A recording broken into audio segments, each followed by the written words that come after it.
وہ کسی نے اعتراض کیا غیر مسلم نے کہ اس کو اسلام کی دعوت دی کسی نے, تو وہ کہہ رہا ہے یہ تم لوگ دیوبندی بریلوی مسئلے تو حل کرو پھر ہم اسلام لائیں نا, تمہارے تو اپنے اتنے مسائل ہیں, ہمیں کیا پتا دیوبندی ٹھیک ہے کہ کون ٹھیک ہے. غیر مسلم سمجھ میں آ رہا ہے, وہ غیر مسلم نے کیا کہا کہ تمہارے تو اپنے اتنے فرقے ہیں, ان میں کون سا والا ٹھیک ہے. میں نے کہا جب دنیا میں اتنے سارے مذاہب میں آپ کو یہ پتہ چل سکتا ہے کہ یہ والا مذہب ٹھیک ہے, تو اس مذہب میں جو اتنے فرقے ہیں ان میں یہ نہیں پتہ چل سکتا کون سا فرقہ ٹھیک ہے.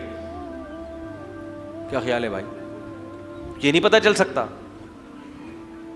رہا یہ کہ یہ مسلمانوں میں فرقے کیوں ہیں, تو بھائی جیسے دنیا کی ہر قوم میں اچھے بھی ہوتے ہیں برے بھی ہوتے ہیں, تو مسلمانوں میں بھی اچھے بھی ہوتے ہیں اور بولو بھائی, بعض جگہوں پر تو دیوبندی بریلوی ناموں کی وجہ سے اختلاف ہے, حقیقت میں ہے ہی نہیں, اور جہاں ہے تو اس میں آپ تحقیق کر لو, بیٹھو. اللہ نے حق کو اتنا واضح رکھا ہے کہ چند دن اہل حق کی صحبت میں کوئی بیٹھے گا, یہ نہیں کہ ایک کلپ وہاں سے سنا اور فتویٰ جڑ دیا.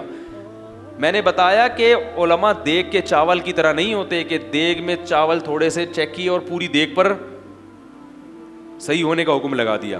وہ تو اس لیے لگایا جاتا ہے کہ پوری دیگ اگر چکھے گا تو کھلائے گا کس کو, پھر چک چک کے پوری دیگ ہی ختم کر دی. ہاں بھائی ہر چاول پک چکا ہے لیکن اب ختم بھی ہو چکا ہے چکھنے میں, تو اس لیے دیگ میں 2-4 چاول چیک کیے جاتے ہیں اور کہا جاتا ہے کہ صحیح ہے.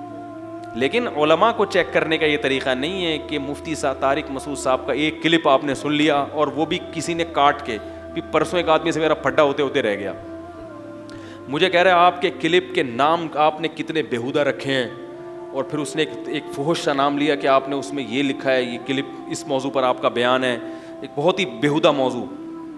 میں نے کہا وہ آپ نے وہ بیان سنا بھی ہے, کہہ رہے نہیں سنا نہیں ہے. میں نے کہا سن کے دیکھو اس میں اس موضوع کی بات ہے ہی نہیں.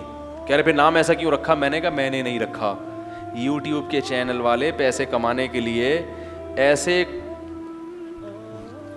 یعنی اٹریکٹیو نام رکھتے ہیں کہ پبلک اس نام کو دیکھ کے فوراً کیا کرے, کلک کرے, چاہے وہ ٹاپک ہو یا نہ ہو. جب ایک دفعہ وہ کلک کرتے ہیں تو ان کو بیان میں مزہ آنے لگتا ہے, پھر وہ ٹاپک نہیں بھی ہوتا تو پورا سن لیتے ہیں. میں نے کہا یہ میں نہیں کر رہا, یہ کون کر رہا ہے. تو اتنی بدگمانی, ایک آدمی پر فتویٰ بھی لگا دیا, حالانکہ سب کو پتا ہے کہ یہ یوٹیوب کے چینل تو یہ کرتے ہیں یہ کام, فحش تصویریں بھی لگا دیتے ہیں. ایک نے کہا آپ ہٹاتے کیوں نہیں. میں نے کہا کس کے پاس جائیں بھائی, کس کو جا کے بتائیں تو ہٹا بھائی تو یہ لگا نام چینج کر. تو وہ کچھ چیزیں تو کنٹرول میں آ جاتی ہیں. اگر کنٹرول تو سب کو کر سکتے ہیں, لیکن پھر سارا دن اس کے علاوہ کوئی کام ہوگا ہی نہیں. تو آپ یہ کیوں نہیں فرض کر لیتے بھائی مولوی صاحب ایک ممبر پہ بیٹھا ہوا ہے, وہ ایسی باتیں وہ نہیں کرے گا, آپ سن کے تو دیکھو پوری بات. ایک آدمی نے کہا مفتی صاحب نے بہت بڑی پھینکی ہے.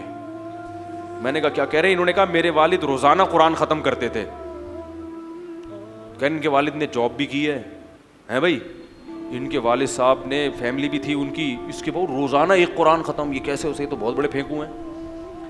ارے پورا بیان سنو, اس میں نے کب کہا کہ ہمیشہ, میں نے کہا 1 مہینہ ان کا یہ معمول رہا ہے جہاز پہ, بحری جہاز پہ فارغ ہوتے تھے شپ پہ, تو پھر وہ روزانہ اس 1 مہینے میں ڈیلی ایک قرآن ختم کرتے. 1 مہینے کی بات کی ہے, وہ پورا سنا نہیں, آدھا سنا اور فتویٰ کس پہ لگا دیا, یہ بہت بڑے کیا ہیں, روزانہ پوری زندگی ایک قرآن ختم. تو دیکھ کے چاول کی طرح نا آج علماء کو ٹیسٹ کیا جاتا ہے.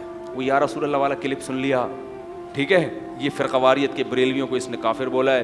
پھر وہ والا کلپ سن لیا, اس میں کہا بھائی یزید کو تو اس نے رحمۃ اللہ علیہ بولا. میں نے رحمۃ اللہ علیہ بولا نہیں یزید کو آج تک, نہ میں یزید کو دودھ سے دھلا ہوا سمجھتا ہوں. میں یزید کے مخالف ہوں. کئی دفعہ بیان میں کہہ چکا ہوں کہ ہمارے نزدیک حضرت علی برحق تھے اور حضرت معاویہ غلطی پر تھے, مگر ہم کہتے ہیں حضرت معاویہ کی اتنی نیکیاں بھی ہیں, لہذا صحابی رسول پر طنز کرنے کی آپ کو اجازت نہیں ہے. زبانیں اپنی ان سے کیا رکھو, بند رکھو, کیونکہ تاریخ میں بہت گڑبڑیں بھی کی ہیں. تو اتنی بڑی اقرار کر لیا کہ بھئی حضرت معاویہ غلطی پر تھے, ہم یہ مان لیا, لیکن اس غلطی کی وجہ سے کیا قیامت میں ان کو سزا ملے گی, ہم ان کو فاسق فاجر کہیں گے معاذ اللہ, یہ جرت ہم بولو بھائی نہیں کر سکتے. آپ کا باپ اگر غلطی کرے تو آپ ابا کا گریبان پکڑو گے, برا بھلا کہو گے اس کو, بولو کہ بھائی میرا ابا ہے, مجھے بہرحال کیا کرنا ہے, احترام کرنا ہے. آپ بولو بھائی میرے ابا نے پھڈا کیا ہے کس سے, میرے چاچا نے پھڈا کیا کس سے, ابا سے. تو ابا اگرچہ قابل احترام ہے مگر چاچا بھی کون ہے, وہ بھی تو ابا کے بھائی ہیں. تو آپ بولو گے بڑوں کا مسئلہ ہے, بڑے ہی آپس میں بیٹھ کے حل کریں گے. اب